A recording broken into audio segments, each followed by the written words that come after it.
برطانیہ میں باقر صاحب کی دیکھ لیں، پڑھ لیں سر کیا جاتا ہے پاکستان میں، آئندہ بھی ہوتا رہے گا۔ یہ آپ کی بات درست ہے کہ نیب کے قانون کو استعمال کیا جاتا ہے، لیکن ذرا یہ دیکھ لیں کہ دوسرے ملکوں میں قانون کیا ہے۔ سر وائٹ کالر کرائم دنیا کا سب سے مشکل طریقہ ہے اس کو ثابت کرنا۔ تو ہوتا کیا ہے، میں کو پبلک آفس ہولڈر، میری تنخواہ ہوگی 1,00,000-1,50,000 روپے، پتہ لگے میرے 8 گھر ہیں، میرے کہیں سے 25 کروڑ 50 کروڑ روپیہ کیش کہیں میری بستر کے نیچے سے نکل ہے۔ اب نیب کو کہوں کہ یار ثابت کرے نا میں نے کرپشن کی، کیسے ثابت کرے گا نیب؟ دیکھیں کیسے، سر مجھے بتانا کیسے کرے گا؟ اصولی طور پہ نیب نے مجھے کہنا ہے کہ منو ایسے ثابت کر دے کہ 10 گھر اور یہ 25 کروڑ یا 50 کروڑ روپے آئے کہاں سے، جس کو کہتے ہیں برڈن آف پروف۔ کہ اس میں جو برطانیہ کا قانون ہے وہ 2 چیزیں کہتا ہے۔ وہ کہتا ہے کہ آپ نے، سرکار نے 2 چیزیں ثابت کرنی، یہ ایسٹ ہے یعنی جو بھی آپ کا ایسٹ ہے، اور یہ آپ کی ملکیت ہے۔ یہ 2 چیزیں سرکار ثابت کرے گی۔ اس کے بعد کہاں سے آیا یہ ثابت آپ نے کرنا ہے۔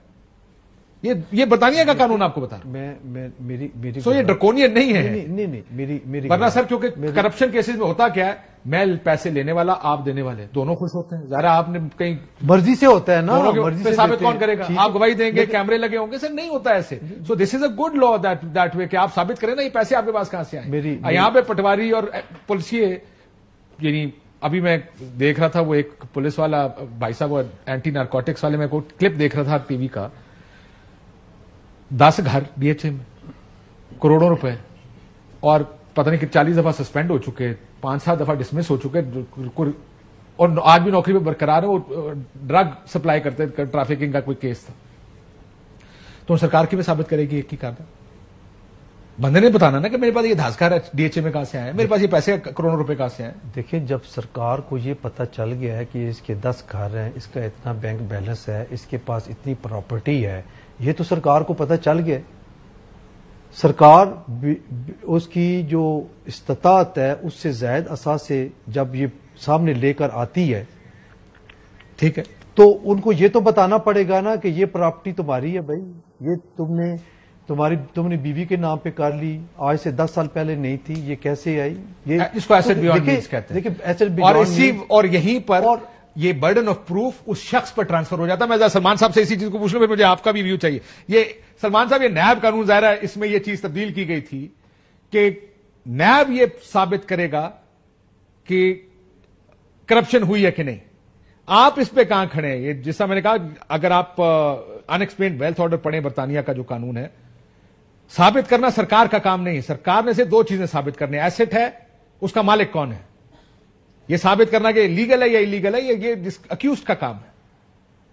نہیں، آپ بالکل ٹھیک کہہ رہے ہیں کاشف۔ یہ جو وائٹ کالر کرائم ہے اور جو کرپشن کا معاملہ ہے، اس میں اب یہی رجحان ہے کہ اگر سرکار نے یہ ثابت کر دیا کہ یہ ملکیت اس شخص کی ہے اور یہ بظاہر اس کی استطاعت سے زیادہ ہے، تو پھر اس شخص سے پوچھا جاتا ہے کہ تم ثابت کرو کہ کس قانونی طریقے سے تم نے یہ اثاثے بنائے ہیں۔ یہاں تک تو میں بالکل آپ کی بات سے متفق ہوں، لیکن یہ پوری بات نہیں ہے۔ لیکن یہ جو قانون ہے نیب کا، یہ 2001 میں پارلیمان ہی نے بنایا نا، اس سے پہلے چلے وہ آرڈیننس تھا سر، یہ چلے آپ چلے جائیں، تھوڑا پیچھے چلے جائیں، 97 میں چلے جائیں، 97 ہو گیا، 99 ہو گیا، 99 میں آیا تھا نا سر نیب آرڈیننس۔ جی۔ سو اب 99 کے احتساب آرڈیننس یا جو 2001 میں قانون آ گیا، تو اس سے پہلے تو یہ قانون نہیں تھا نا، یہ پارلیمان نے قانون بنایا نا، قانون سازی ہوئی اور یہ قانون بن گیا۔ اور جو آپ بات کہہ رہی ہیں اس حد تک میں سمجھتا ہوں یہ جو بارے ثبوت والی بات ہے، یہ مناسب ہے کہ ایک شخص جو اپنی استطاعت سے زیادہ اثاثے رکھتا ہے اسی پہ اب یہ بار ہونا چاہیے کہ وہ ثابت کرے۔ لیکن کل کو اگر پارلیمان کے پورے کا پورا قانون اڑا دے، اس پورے کے پورے قانون کو ریپیل کر دے، تو کیا کوئی روک سکتا ہے پارلیمان کو؟ لیکن بڑا برا ہوگا، میں کہوں گا کہ پارلیمان نے برا کیا۔ یہ قانون جو تھا اور جو بارے ثبوت ملزم پہ ڈالا گیا، یہ مناسب بات تھی، یہ ٹھیک تھا، لیکن پارلیمان ہی نے یہ قانون بنایا نا، جس کو آپ اور میں مناسب کہہ رہی ہیں۔ اور پارلیمان اگر کل اس کو ختم کر دیتی ہے تو ہم کیسے پارلیمان کا ہاتھ روکیں گے کہ جو قانون آپ نے بنایا تھا اب آپ اس کو ختم نہیں کر سکتے، اس کو ریپیل نہیں کر سکتے؟ اور یہی بات جسٹس منصور علی شاہ صاحب نے اپنے نوٹ میں کہی ہے کہ ایک طرف رکھیں اس بات کو کہ یہ بات اچھی ہے یا بری ہے، اس سے معاشرے کو فائدہ ہے یا فائدہ نہیں ہے، لیکن یہ بنانے والی طاقت تو پارلیمان ہی، اختیار کی بات، پارلیمان اس کو ختم کیوں نہیں کر سکتی؟ بالکل ٹھیک ہے سر. میں تو خالی انہوں نے کہا نا وہ ایک ڈرکونین لا میں تو اس کی بات کر رہا تھا کہ باہر کے ملکوں میں بھی قانون یہ ہے, لیکن اب آخری طرف آپ نے ٹھیک کہا. اور یہ ہونا بھی چاہیے کہ ہمارے ملک میں جو آپ انوائرمنٹ کی بات کریں جہاں پولیٹیکل انجینئرنگ ہے, بالکل ہے, حالات اس چیزوں ان قوانین کو استعمال کیا جاتا ہے, بالکل کیا جاتا ہے. سو پارلیمنٹ کو بھی یہ چاہیے, دیکھیں اس قانون کو مثال بنایا گیا ہے ہر پولیٹیکل ڈبیٹ میں کہ یہ حکومت تو آئی اپنے کیس معاف کرانے اور قانون بدلنے کے لیے تھی. سو دیٹ وے پارلیمنٹ کو بھی تھوڑا خیال کرنا چاہیے کہ یہ امپریشن نہ جائے کہ لوگ اپنے کیسز ختم کروانے کے لیے کام کر رہے ہیں, ان امینڈمنٹس لیکن ان کا اختیار ضرور ہے. امینڈمنٹس کے حوالے سے بات کر رہے ہیں. آپ دیکھیں کہ عمران خان صاحب کے دور میں 2 دفعہ آرڈیننس آیا, ترمیمی آرڈیننس, وہ لاگو ہوا, ان کے اپنے بندوں نے فائدہ بھی اٹھایا اس آرڈیننس کے تحت. ٹھیک, میں جو بات کروں, پھر اس بات سے کوئی اعتراض نہیں کہ پارلیمنٹ نے قانون اپنا اختیار استعمال کر سکتی ہے. میں تو صرف یہ کہہ رہا ہوں پارلیمان نہیں تھی نا, وہ آرڈیننس آ گیا نا. نہیں ابھی کی بات کروں. اچھا ابھی یا ختم کر دیتے جو کہ پہلے کہتے نعرے مارتے ہیں کہ ختم کر دیں گے. کتنے بینچز نے جو کہ نیب کو کیسز سن رہے تھے, انہوں نے جو آبزرویشن دی اور حکومت کو لکھا کہ ان میں کریں. بالکل بات ٹھیک ہے, انہوں نے کہا پولیٹیکل انجینئرنگ کے لیے استعمال, اور ججز نے لکھا ملٹیپل ٹائمز لکھا گیا, ملٹیپل کا. اب دیکھیں یہ چیزیں بہرحال ان کو ایڈریس کرنا چاہیے, یہ بات بہت ضروری ہے. قانون بہتری کی طرف جانا چاہیے, فائدے کی طرف, مفاد کی طرف نہیں, لیکن پھر بھی یہ بھی اختیار پارلیمنٹ کا ہی ہے, whether like it or not, کہ پارلیمنٹ جو چاہے کر سکتا ہے. لیکن آگے آخر میں ذرا ساروں کے سامنے ایک سوال رکھنا چاہتا ہوں. پچھلے سال 1.5 سال بڑے فائر ورکس کے ساتھ ہم نے سپریم کورٹ دیکھی ہے, ایک بڑی واضح تقسیم دیکھی ہے.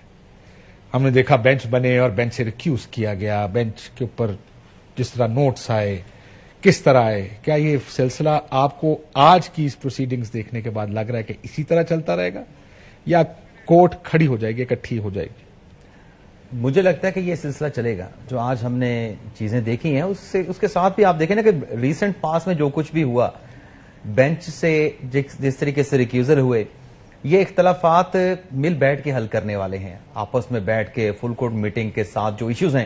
اب یہ جو آج بات عدالتی آج کی کلوزنگ دیکھ کر لگ رہا ہے کہ شاید بیٹھ کے معاملات حل کر لیے جائیں. دونوں ججز بیٹھے تھے, اگر تو معاملات حل نہ کیا گیا بیٹھ کے تو پھر یہ چیزیں جس کا آپ ابھی ذکر کر رہے تھے یہ آپ کو نظر آئیں گی. آج فائر ورکس ہوں گے. میں ذرا کلوزنگ کی طرف جا رہا ہوں. راشد صاحب, یہ جو اختلافات ہیں نا نظر آ رہے ہیں, ایک تو ہوتا ہے پولیٹیکل جیسے پارلیمنٹ میں ہوتے ہیں, یہ لیگل بیس پہ ہیں. جیسے جسٹس اعجاز الحسن صاحب کا یہ سوال بہت اچھا تھا, مجھے بھی کلک کر رہا ہے, کانوں میں گونج رہا آپ کے, کہ یہ جو قانون سازی ہوئی ہے, جو ہمارے رولز ہیں وہ انڈر دی کانسٹیٹیوشن ہے. یہ قانون سازی جو ہوئی ہے یہ سمپل لیجسلیشن ہے, قانون سازی نہیں, آئین میں ترمیم نہیں ہوئی.